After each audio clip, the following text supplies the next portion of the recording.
welcome to Focus Today. I'm your host, Perry Atkinson, and boy, what a joy and an honor to have back with us today David Barton.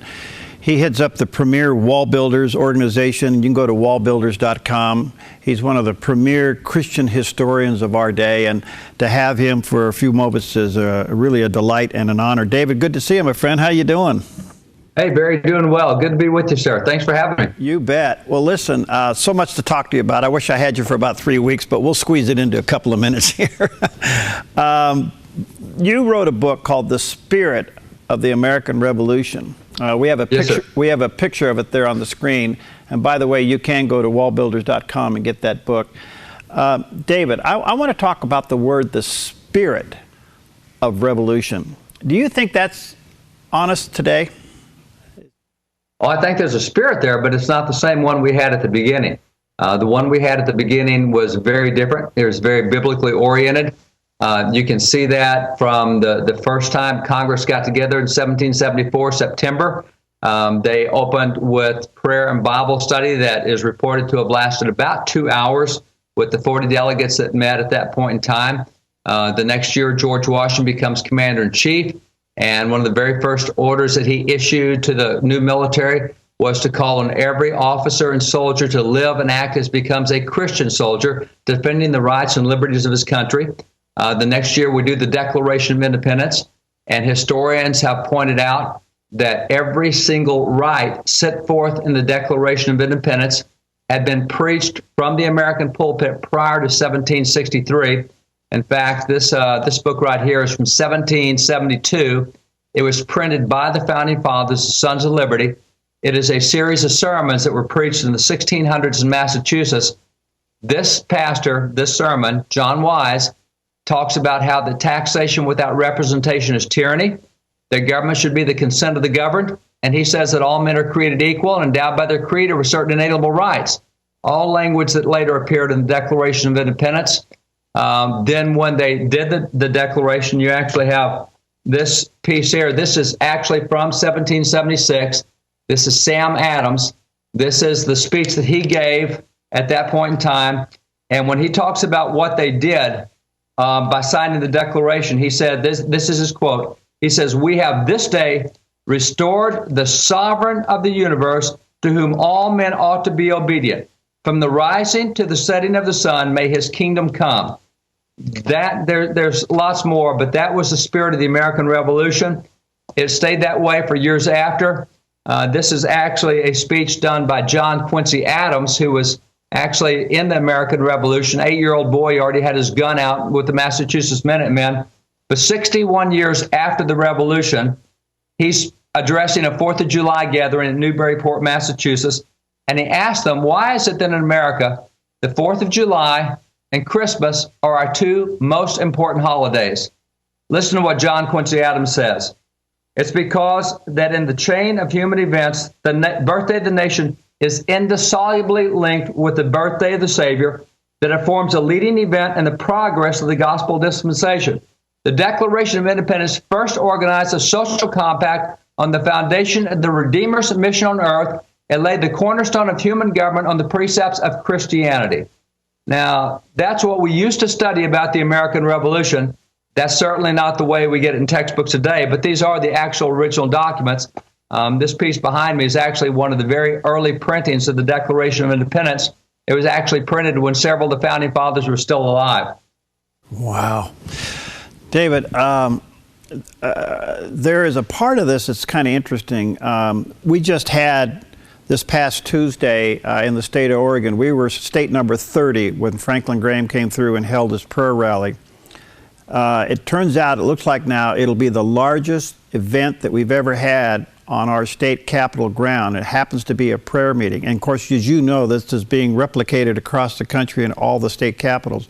So there is some kind of a spiritual movement. I don't know if it translates into a revolution, but there is some kind of a spiritual movement in America. Are you sensing that? Yeah, there is a spiritual movement, and a revolution does not have to shed blood. There are all sorts of peaceful revolutions, but we certainly need a revolution right now. I am seeing pastors stand with backbone I have not seen in my lifetime.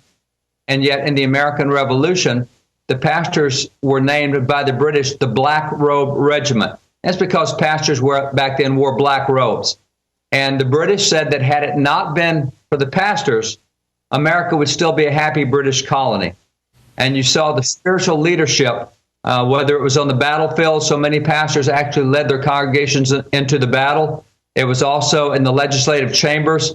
A number of the state constitutions, the original constitution, were written by ministers of the gospel. It was in the drafting of the Constitution. It was in the first federal Congress. So there was a spiritual revolution. Again, a revolution doesn't always mean bloodshed, but it means a different change in the way things are going. And I'm certainly seeing a rise in Christians, and particularly Christian leaders today, starting to do that. We've talked recently to even a 17-year-old girl who was elected to the state legislature in her state. And you say, well, why did you run? I've got to get God back in the center of the culture. She's joined by a 23 and a 27-year-old legislator in her state. I recently talked to a 24-year-old state representative. Why did you run in your state? We got to get God back in the culture. So across the country, I'm seeing not only spiritual leaders, but I'm even seeing young people step up and get into office to move the nation back in a healthy direction. Wonderful. When all of this came about and the Declaration was signed, it was clearly understood that the thing that holds it together is morality. Maybe you can expound upon that, because it's the moral order of the culture that makes us law-abiding citizens, right? Yeah, it is morality, but more specifically, the Founding Fathers believed that morality came from the Bible. So you rarely find them talking about morality without talking about religion. George Washington's final public address that he gave after 45 years of leading America through revolution and through the Constitution, he said, of all the habits and dispositions that lead to political prosperity, he said, religion and morality are indispensable supports. He said, in vain would that man claim the tribute of patriotism who should labor to subvert these great pillars. So George Washington says, hey, I know a patriot when I see a patriot. I've had them all revolution. And I'm telling you now, if you try to remove religion and morality from public life, I don't let you call yourself a patriot. Now, that's a fairly strong litmus test from George Washington. John Adams, in addressing the military, he said, we have no government armed with power which is capable of contending with human passions unbridled by morality and religion. And that's real simple. We have tens of thousands of American laws today, but if you can't control yourself by something as simple as the Ten Commandments, we'll never pass enough laws in the world to control behavior. Morality and religion, as Washington said, are the indispensable supports. And as John Adams said, our Constitution was made only for a moral and a religious people. Amen to that. So beautifully said. Let me take a quick break here, David. And again, we're talking to David Barton, founder of the Wall Builders, and you can go to wallbuilders.com. And you may want to grab this book and read it. It's called The Spirit of American Revolution. There's a picture of it there on the screen. It is a must-read, especially, well, for everybody. And if you're doing some homeschooling, read this book. David, when we come back, there's two things I want you to comment on. One is the common pushback we hear from a lot of secularists is, oh, most of our founding fathers were deists, they weren't Christians. I want you to respond to that. And the whole myth of separation of church and state. We'll be right back. I'm Paulina Leiser, producer of Focus Today. Thank you for watching this video, and make sure to check our other videos at theDove.us.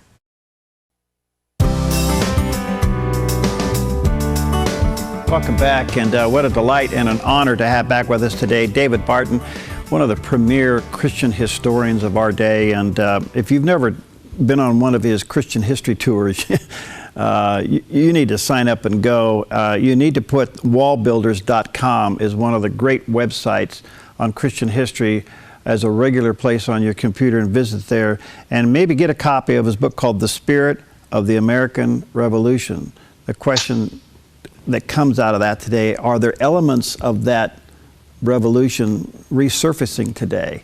Something's happening in America, and when you can see over 5,000 people on the north steps of the state capitol in Salem, Oregon, and all they did was come together and have a prayer meeting led by Franklin Graham, something good is beginning to stir. And so get a copy of the book and certainly check out the website. All right, David, a couple questions just to help us in our apologetics of American history, Christian American history. A lot of people will come back. Even I have interviewed senators that will say, well, most of our founding fathers were deists. They really weren't Christians. What would be your response to that? Let me just start. I pulled some documents together real quick. You mentioned we would talk about this. This is a prayer proclamation from John Hancock. It's an actual original. It's one of 22 times John Hancock called his state of Massachusetts to prayer as governor of Massachusetts. He always has the same prayer request at the bottom. It's a time of fasting, humiliation, and prayer. He has the state of Massachusetts pray that if someone does not know Christ, that they will come to know Christ in a personal manner. Now, I'm not used to atheists and agnostics and deists having that prayer request. Here is a proclamation from John Adams. This is the actual original proclamation from John Adams. Here is one from Oliver Wolcott. He's a signer of the Declaration of Independence. Prayer proclamation. Here is a prayer proclamation from Samuel Huntington. He's a signer of the Declaration of Independence. Here is one from John Langdon. He's a signer of the Constitution. By 1815, they had issued 1,400 government-issued calls to prayer in America. Now, that's not what I think of as secular and not being Christian. I can also point to signers of the Declaration, Benjamin Rush, who started the Sunday school movement, who did America's first Bible Society. I can point to signer of the Declaration, John Witherspoon, who was a gospel minister, a dozen volumes of published gospel sermons, and he's responsible for 2 American editions of the Bible, including America's first family Bible. I can point to signer Charles Thompson, one of only 2 guys who signed the Declaration on the 4th of July. Everyone else did it on August the 2nd. He's responsible for Thompson's Bible, the famous Bible. I can point to Francis Hopkinson, who's a church music director, choir leader. He actually designed the American flag, the flag behind us. That's Francis Hopkinson.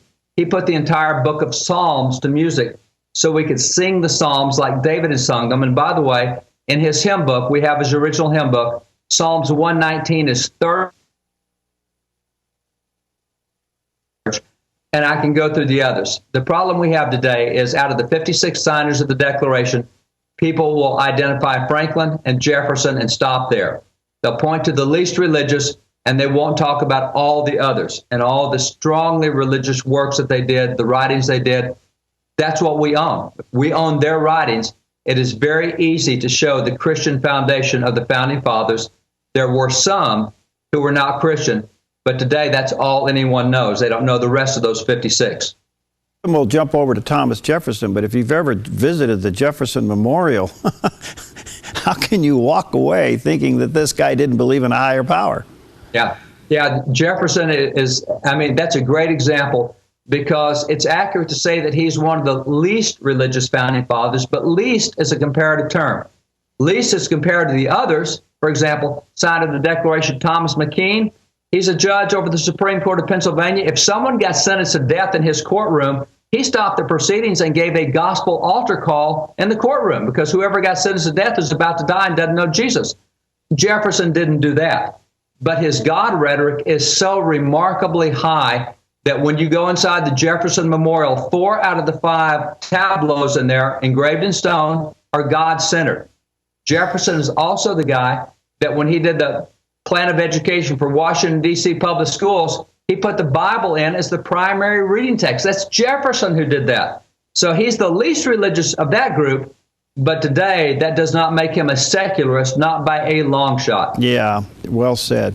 All right, the other argument that we constantly run up is a separation of church and state, and I know that you've spoken much on this, and we all have, but give us the simplistic response to that myth.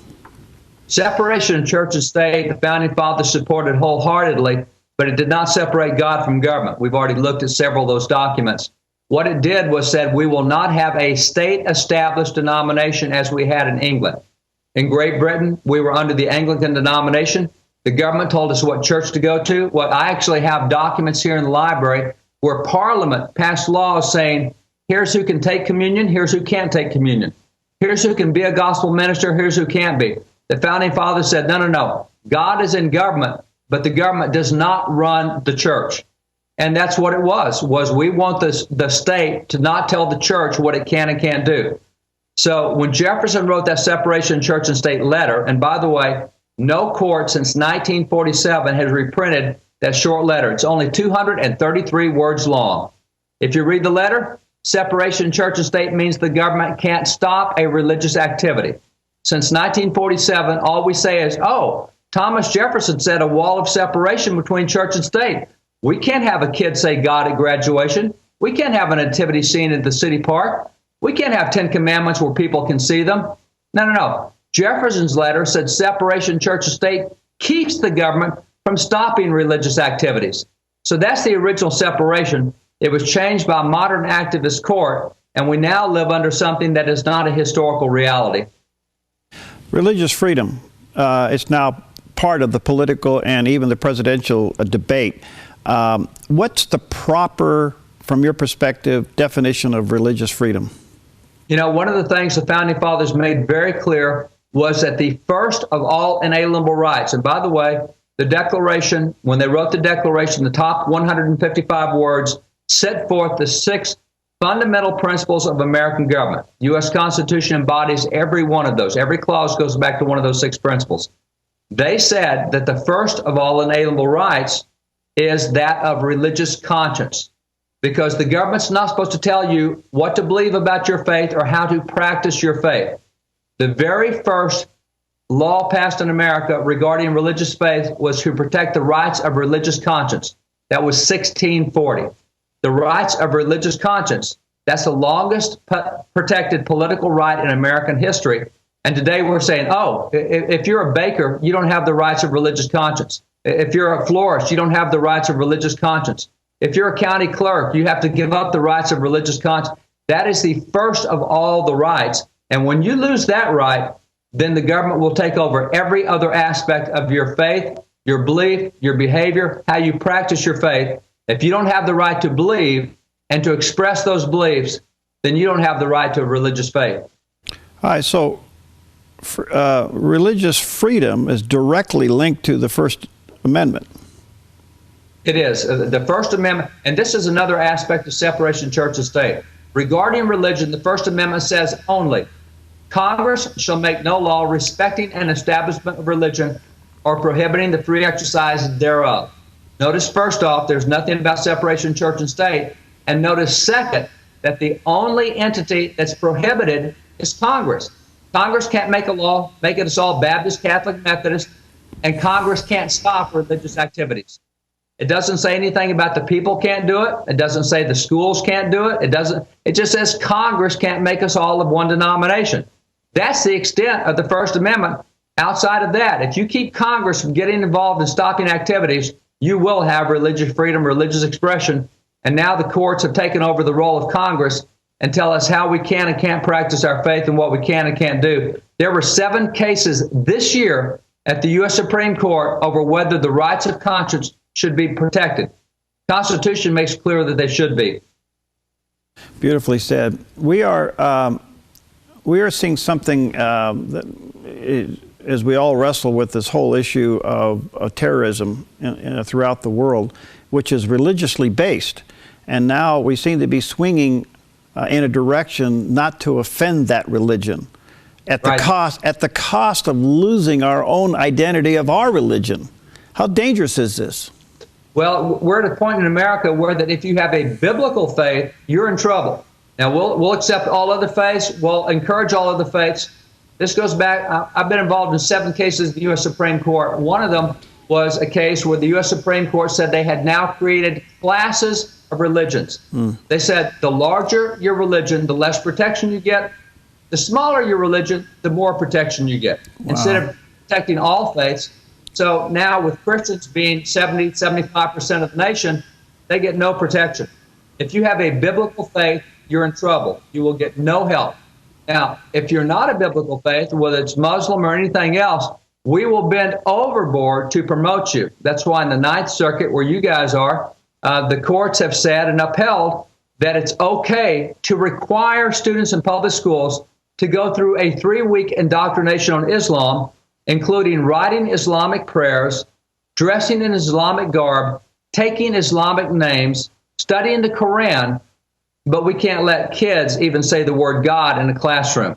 And that goes back to the court now treats a biblical religion different from every other religion. And people who don't think that biblical faith is under fire are just not aware of what's going on. We just had the incident on a military base where when a 33-year veteran said the word God, 4 soldiers forcibly, physically removed him from the word for saying the word, removed him from the room for saying the word God. Are you kidding me? What happened to even free speech? Well, if it's biblical free speech, it's not protected anymore. And that's one of the aspects where we do need a revolution, and it can be a very quiet revolution. But 38 million evangelicals did not vote in the last election. And if they're going to continue to do that, then we will not see the peaceful changes that we need to see made. There seems to be a remnant, David, within the church now that has woken up and is beginning to petition heaven seriously about redeeming and saving America. Do you sense that? I do. I sense that. Franklin Graham, what you got? Who would have thought that in Oregon, the highest attendance at a rally would be for a prayer rally?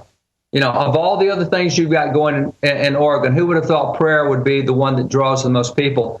But that's indicative of what's happening. And by the way, just as a point of comfort, the American Revolution, the way it's presented today is, all the Americans were patriots. And that's just not true. About 25% of Americans wanted to separate from Great Britain. 25% did not want to separate. And 50% just didn't want to be affected by it, whatever happened. As it turns out, only 8% of Americans actually participated in the American Revolution. So our freedoms were won by a definite minority. That is that remnant you mentioned. It doesn't take everyone getting on board. It takes people who are committed, people who believe firmly, people who will act on their beliefs. And that's what we're starting to see today. We're starting to see people willing to pay a price, willing to inconvenience themselves, willing to change what they used to believe and what they used to do in order to see America turn in a good direction. And that's a very healthy thing. David, you're a delight and an inspiration. Thank you, my friend, for all you do. We value greatly the time you've given us. And let me just say to our viewers and listeners, you can go to wallbuilders.com. It's an incredible resource. In fact, everything we talked about there and his own personal library, God has gifted him with the ability to gather some of these key documents that he talks about. All of that and that information is available there at their website, wallbuilders.com. And let me encourage you, grab this book, The Spirit of the American Revolution.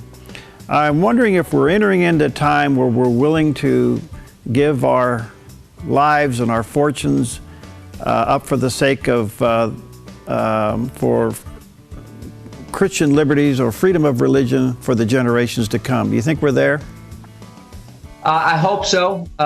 John Adams, and by the way, a couple things about John Adams. Certainly he was part of the 4th of July national independence. When they approved independence from Great Britain, John Adams predicted that that would become the national birthday. And he said it ought to be celebrated with solemn acts of devotion to God Almighty. He thought it should be a religious holiday. That's a great way to remember it this year for ourselves. If we do that, that'll help us get back in the right mentality. But the other thing he said was years later, as he looked back over the revolution, and he looked back over all of the fellow signers he had that lost their lives, 10 of those guys who signed died before the revolution was over. 17 of them lost their fortunes and estates as a result of keeping their word, their honor, their integrity.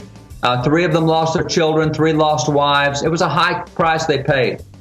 He said posterity. He said, you will never know how much it cost my generation to provide your freedoms. He said, I hope that I never have to repent in heaven for having sacrificed. And it was like, hey guys, step up, take ownership of what we've given you. Don't make this be a wasted cost that we paid there. And he gave that word directly to posterity. There was another word given at that time by a preacher. And that preacher, Chandler Robbins, said, let not your children have reason to curse you for giving up those rights and prostrating those institutions which your fathers delivered to you. So the word they had from generation to generation was, guys, you'll be accountable to God for what you do with the country that he put in your hands. And that's still the same word today. So hopefully, I think there is an understanding of stewardship starting to come back. I hope we're starting to get back to Jesus' command in Luke 19:13, where he said, "Occupy till I come." We all look forward to the return of Christ. We don't know when it will be. We know we're in the last days. But then again, we know that Peter and John and Paul all said they were in the last days. So we're back to Jesus' command of occupy till I come. And I think we're starting to see people show that maturity of getting involved to change the culture around them. Beautiful. Thank you, my friend. God bless you and your family and your whole ministry there. Keep up the good work, and I look forward to many days of connecting again. Thanks. God bless. Thanks for having me. You bet, David. All right, David Barton, again, founder of Wall Builders. Go to wallbuilders.com. We'll be right back.